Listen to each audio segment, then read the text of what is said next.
Yes, so that's all about factors that led to early agriculture in Mesopotamia. They used farm implements. We also saw that they used farm implements to introduce the crop growing. For example, the use of ox drawn plow and also seed drill, which we have talked about. And these were just some of the factors that was really supporting the agriculture. So after looking at the reason why agriculture was experiencing Mesopotamia, or factors that facilitated the growth of agriculture, the question can always come in different frames. They can say, state or discuss factors that led to early agriculture in Mesopotamia, or explain factors facilitating agriculture in Mesopotamia, or give the reason why agriculture started in Mesopotamia. Those are the reason when we talked about availability of water, availability of fertilizer, methods of irrigation, the two rivers, and etc. Those are the reasons. Then, after this, what were the results? What were the effects? What were the impacts? So now look at how did this agriculture benefited the people of Mesopotamia. And Mesopotamia, you say, is the land belonging to the Sumerians in Asia. Understand? So let's look at this impact. One, it led to settled life, as people now needed to concentrate on the farming. The settled life. A long time, these people used to move from one place to another because there was no regular supply of food. But now when agriculture was there, then these people became what? Very stable in terms of food. And therefore they had no reason to move from one place to another because they were providing themselves. They were providing themselves with the food which was coming from agriculture. And therefore it led to what? That settled life. Man stayed settled without moving from one place to another. And that is what we also always call nomadic life. Then let's look at the next. Food production increased. Food production increased because now these people were implementing they were using some of the implemented what?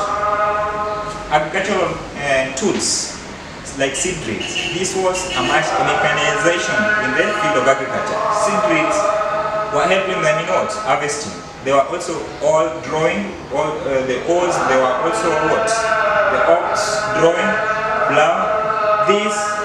These farm implements led to production increase in food, and that was something witnessed. And therefore, being that the food production increased, therefore these people were also able to increase in terms of population. And that is the next point. If you can see this, the third point, there was an increase in population. That comes because of increase in food production, because people are now not dying because of hunger, people are now giving birth, people are having good health, they were feeding themselves on diet, and therefore the population increased. Now when you always think about increase in food production, always think about increase in population. Along the river valleys due to the plenty of regular food. It's all about food that led to the increase in population. Then the next, there was emergence of city-states. When we talk about city-states, these are places whereby now people were settled. People settled in such areas that were having good harvest. Places that were having activities such as agriculture taking place. Land between Tigris and Euphrates. And there were some of the urban centers that grew in such areas. We have, for example, we have Ur. Ur was urban centers that grew up because of agriculture. We have Urek, we have Ududu, and we have Nipa, we have Kish, and we also have Babylon. We have talked about Babylon in documental books. Babylon. These are some of the centers, or urban centers that grew up because of what? The early agriculture in Mesopotamia. So please, emergence of city-states is something that is witnessed. Babylon is a good example, Kish is a good example that this thing of agriculture resulted into. Then the next point, or the next result, or the next effect was that the supply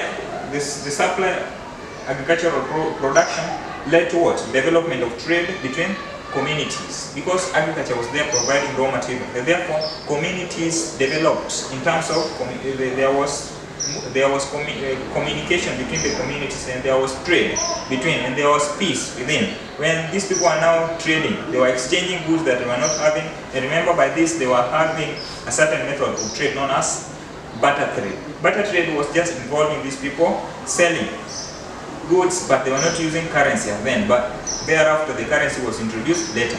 Now, for example, somebody was having maybe a maize, they can exchange with maybe goat. So that was a method known as barter trade. And later some also used the currency, whereby they started with items like copper and etc. So there was trade developing because of agriculture. Always think of trade being a result of agriculture. Then the next, there was increase in specialization as all could engage in farming. There was specialization. There are some people who are good in iron smelting, they were good in manufacturing of those tools.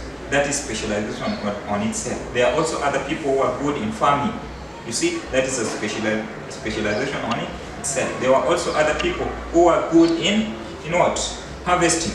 You see, so because of agriculture, there was specialization, a process whereby people distinct areas that they were best in, or best suited in, or best talented in, while leaving the other stages to other people. So there was this process being experienced after the agriculture in Mesopotamia. It led to increased specialization as all could engage in farming. Some became craftsmen. We have talked about those people who can come up with the creativity of making or manufacturing these tools and etc. through iron smelting and etc. Then the next, agriculture influenced writing and arithmetics. Now, because these people were using, they had to use what? They needed mathematics. They needed the knowledge in mathematics. In fact, into knowing or accounting on the amount of the harvest that these people were having. You see, so the knowledge was needed here. When you talk about writing, and there are a lot of things that were introduced here, that were needed here. So writing, there was a method that these people used, and that method of writing that was used in Mesopotamia was known as cuneiform. Understand this? This is cuneiform. It was a writing used in Mesopotamia. You can be asked this. State or identify a form of writing that was used in Mesopotamia during the agriculture era. This is cuneiform. And in Egypt, we will be talking about it. It is hieroglyphic. But now let's concentrate on this. So agriculture influenced the writing and also arithmetic. And management of the estate required the knowledge in accounts.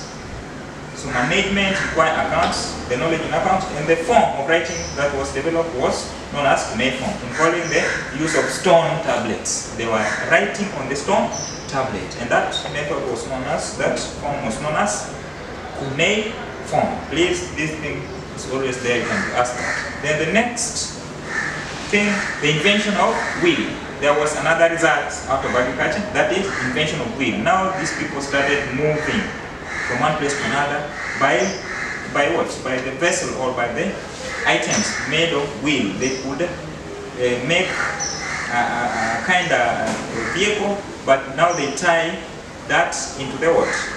They make a chariot using the wheel, but they tie it on the animals such as horses and even donkey. Then they could move from one place to another. So wheel was introduced by them, by this, which was 3000 BC before Christ. It was used in carts to transport farm produce and for making war chariots, to transport also soldiers and also in pottery. So these were the just uses of what?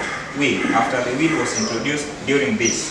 They needed wheel, they needed chariots for fighting, they needed wheel to transport goods from one place to another, using those chariots, using the animals and the etc. So this is the next. Then the next one, the plow was also invented. Plow, just a method of farming, was invented. The first ox plow consisted of simply a tree trunk, which one small branch protruding the upwards in, the other one upwards. This is just a method of farming. And it was just based on a plow, it was based on an ox plow. Consider or simply a tree trunk. It was just a method that was introduced on top of other methods. It was very simple. Then the next, the invention meant that only few people were needed to cultivate the land. So they were just using some, like for example, 2 people with the animals, then they could till the land, the 2 of them, as unlike the long time when now more people are engaged in the farm. So this is all about it. Then the next, there was the development of science and mathematics.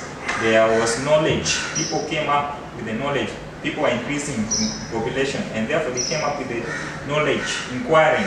They wanted some of the answers of life. And therefore, there was the development of science. That's where science developed, and also mathematics, with the development of the first formulas for measuring time, distance, and what? The area. There was also development of the field of astronomy. You see, this is all about astronomy, the space, the idea on the space, and also measuring the distance, measuring the area, and etc. This was the knowledge that was needed in the field of agriculture. The next impact was the religious practice, also developed with the connection of the most gods in agriculture, one another. For example, we are having one of the gods known as Minuta. Minuta was the god of floods. So these people are now having the faith. They were having beliefs towards the gods of the flood, and they believe that for them to be provided with the rain, there will be somebody to offer sacrifice to, somebody to request for the rain. Then the last one is the development of law, because people were very many in that area. Therefore, they needed law to help these people stay in harmony or live in peace. And codes of conduct are just law that was helping these people to live in a society in a form of what? Unity, harmony, and even peace. So this is all about what our fourth lesson was, and this marked the end of this lesson. And please stay safe, and thank you for watching this. Stay blessed.